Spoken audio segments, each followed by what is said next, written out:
जीवों का कल्याण कैसे हो, एक कोई साधन बताओ सर्वसम्मति से। क्योंकि जब तक सब अलग अलग बोलते रहेंगे तब लोग भटकते रहेंगे। तो एक स्वर होकर एक बात कहेंगे तो भटकना बंद हो जाएगा, उसमें लग जाएंगे सब। तब सनकादिक भगवान ने कहा नाम का आश्रय यही जीवों के कल्याण का सबसे सरल और सबसे श्रेष्ठ साधन है। इसलिए यहां जो श्लोक है ना, एतन निर्विद्यमानानाम इच्छताम अकुतो भयम योगिनाम नृपनिर्णीतम हरेर नामानुकीर्तनम, ये योगिनाम नृपनिर्णीतम जो है, निर्णीतम, निर्णीतम माने जजमेंट हो चुका है, फैसला हो चुका है कि भगवान नाम से बढ़कर के जीवों के कल्याण का कोई साधन नहीं। इन संतों से पूछो, पढ़े लिखे नहीं थे, पुस्तकी ज्ञान नहीं था उनको, केवल राम नाम का आश्रय लिया और सर्वोच्च साधन की अवस्था विदेह मुक्ति प्राप्ति की, सर्वोच्च ज्ञान सर्वोच्च भक्ति उनको प्राप्त हुई केवल और केवल नाम का आश्रय लेने से।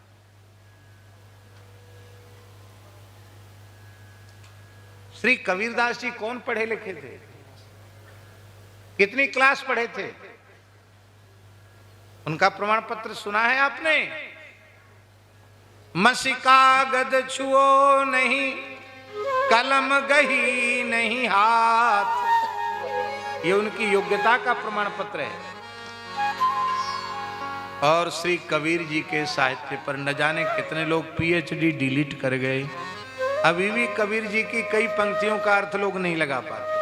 जिन लोगों ने पीएचडी डिलीट किया वो नहीं लगा सकते। एक विश्वविद्यालय में एक बहुत बड़े विद्वान पुरुष थे, प्रोफेसर थे विश्वविद्यालय में,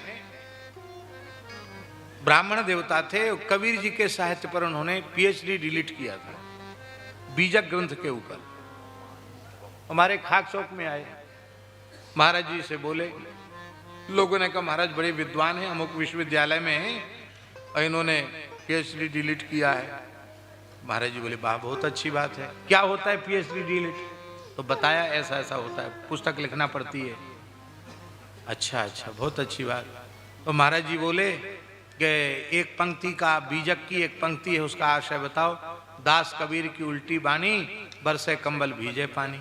बताओ इसका अर्थ क्या है? आपने तो शोध किया है ना, पीएचडी की है, डिलीट किया है। वो महाराज अवाक रह गए। बोले ऐसी बहुत सी चीजें हैं, वो सधुक्कड़ी भाषा। बोले नहीं सधुक्कड़ी भाषा नहीं, कन्नी मत काटो, सही सही बताओ क्या अर्थ है इसका। तो एक टोपी लगाए थे सिर में, वो टोपी उतार के धर दी, ऐसे ऐसे सिर खुजलाने लगे। बोले वो हम फिर बताएंगे आपको, कल आपके पास आएंगे बताएंगे। वृंदावन की बात है मेरी आंखों के सामने की। फिर वो दूसरे दिन आई नहीं, पता लगाए तो वो तो चले गए थे।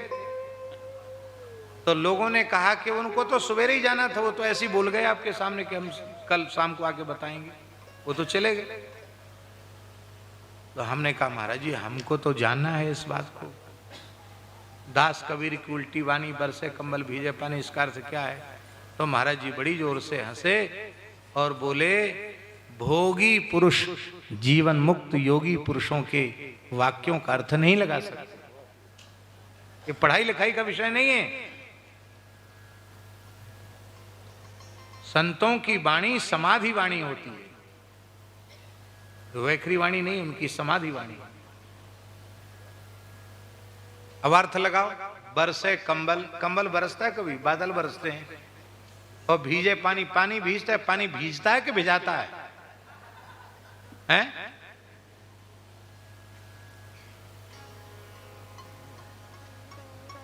तो महाराज जी इसको बताओ इसका अर्थ क्या है?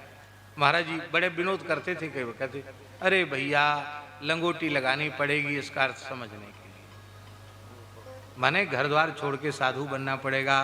बोलो भक्त वत्सल भगवान की। हमने कहा महाराज जी हम तो लंगोटी आपकी कृपा से लगा लिया, हमको बता दीजिए। महाराज जी ने अर्थ बता दिया, हमको भी खुल गया।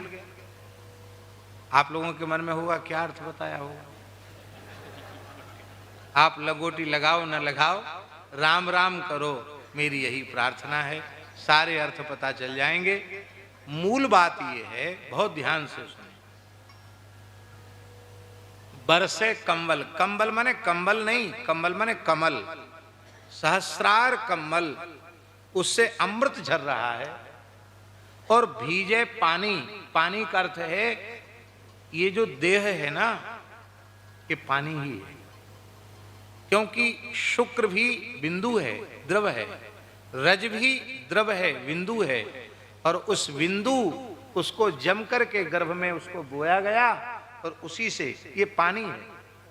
पानी माने ये पांच भौतिक देह, और इस देह में जो षट चक्र हैं, कुंडलिनी है, सहस्रार चक्र से अमृत झर रहा है। रस गगन गुफा में अजर झरे, और वो रस क्या है? नाम का रस झर रहा है, रोम रोम से भीजे पानी, और यह देह ब्रह्मानंद से सराबोर हो रही है।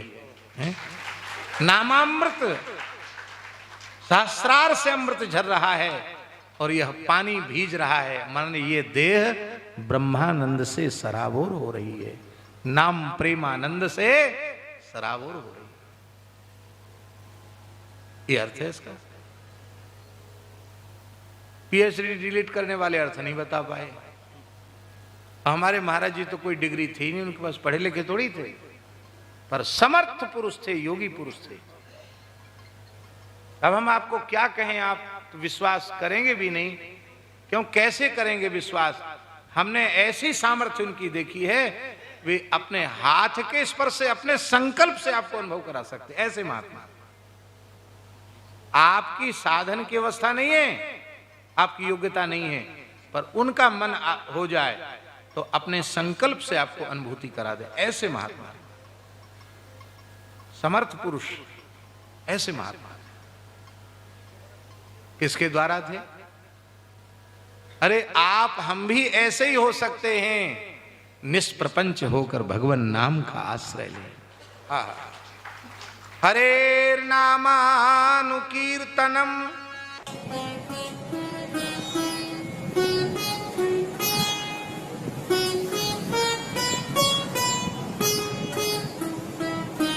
श्री सीताराम। प्रतिदिन सत्संग एवं दर्शन के लिए श्री महाराज जी के ऑफिशियल चैनल को जरूर सब्सक्राइब करें।